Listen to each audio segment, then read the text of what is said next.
4월 23일 은총의 숲 새벽 묵상입니다. 오늘의 본문 말씀은 욥기 16장입니다. 욥기에는 총 욥과 그의 친구들 사이에 3번의 변론이 있다고 했습니다. 두 번째 변론의 첫 번째 주자는요, 첫 번째 변론 순서처럼 엘리바스입니다. 16장은 두 번째 변론의 첫 번째 주자인 엘리바스의 말을 들은 후 욥의 대답입니다. 16장에 기록된 욥의 대답은 사실 엘리바스 한 사람을 대상으로 한 변론은 아닙니다. 욥이 말하는 너희는 욥의 세 친구를 전부 지칭하는데 16장에 나오는 욥의 말에는요, 세 친구뿐만 아니라 하나님에 대한 탄식의 말도 포함되어 있습니다. 여기서 욥기에서 욥과 그의 친구들 사이에 그 변론 부분을 읽을 때 저는 몇 가지 생각나는 것들이 있었습니다. 첫째는요, 죄를 입증하기 쉽지 않은 상황에서 서로가 또 3명의 친구가 고난 중에 있는 그 욥을 정죄하며 그와 정황하게 논쟁을 하였다는 점. 또 두 번째는 그 3명의 인물들이 각각 또 나름대로 하나님을 잘 알고 있다고 생각해왔다는 점입니다. 저는 이러한 점을 좀 염두에 두고 우리가 16장을 살펴봤으면 좋겠는데요. 2절입니다. 이런 말은 내가 많이 들었나니 너희는 다 재난을 주는 위로자들이구나. 욥이 엘리바스를 포함한 세 친구들을 재난을 주는 위로자라고 말합니다.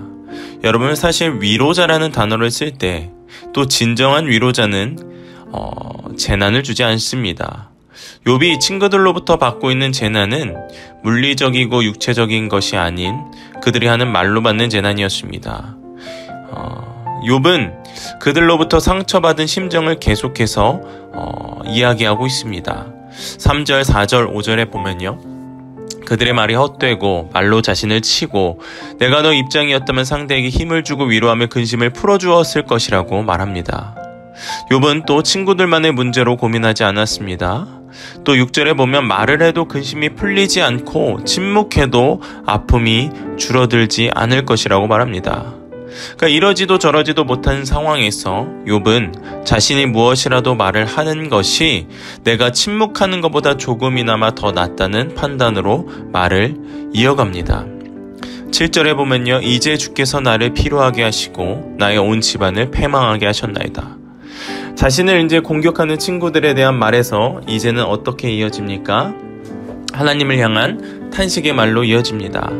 욥은 이런 변론 초기에는요, 인내를 했던 것 같습니다. 그러나 변론이 계속 거듭될수록 하나님에 대한 탄식도 사실 많아지기 시작합니다.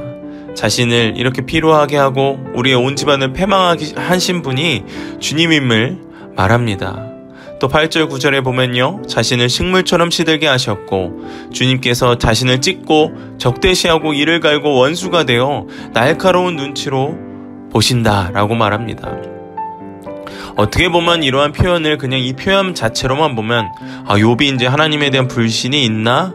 이렇게 생각할 수도 있겠지만 제가 여러분들과 항상 나눴던 그 말씀 가운데서는 어떻게 했죠? 욥은 그런 하나님의 탄식 없지 않았습니다. 하나님의 탄식도 있었지만 욥이 놓치지 않고 있었다는 것이 있었다는 거예요.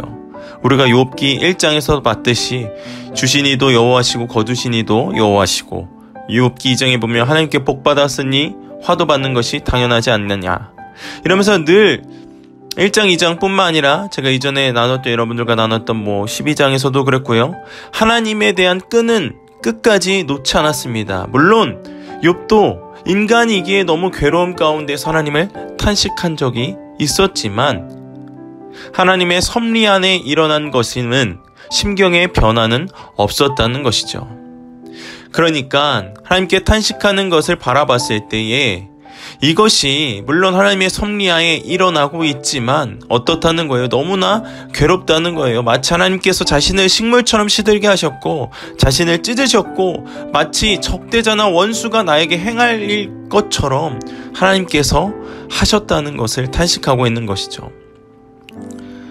사랑하는 전동교회 성도 여러분, 욥이 하나님을 향해 탄식의 말을 하였다고 할지라도 그는 여전히 하나님에 대한 신뢰를 잃지 않고 있습니다. 비록 자신을 현재 처지로 만드신 분이 하나님이시지만 늘 그랬듯이 자신의 마음을 제대로 알아주시고 증인이 되어 주실 분도 하나님이심을 고백하고 있습니다. 9절을 볼까요? 지금 나의 증인이 하늘에 계시고 나의 중보자가 높은 데 계시리라. 아무리 이해할 수 없는 어려운 상황에 처해 있을지라도, 그리고 사실과 다르게 누군가 나를 무고히 힘들게 할지라도 나의 증인은 하늘에 계신 주님이시고 중보자이신 주님이심을 잊지 않는 저와 여러분 되기를 간절히 소망하겠습니다. 또한 주변 사람들이 나를 조롱하고 이로 인해 하나님을 향해 눈물을 흘릴 때에도 나를 중재해 주실 분은 오직 주님이십니다. 나의 연약함을 주님의 손에 내려놓는 저와 여러분 되기를 간절히 소망하겠습니다.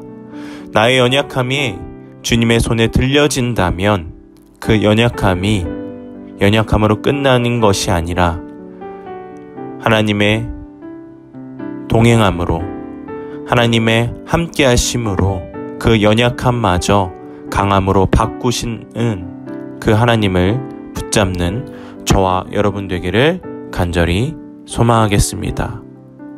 그로 인해 오늘 하루도 마음과 정성을 다하여 주님과 동행하며 살아가는 저와 여러분 되기를 간절히 축원합니다.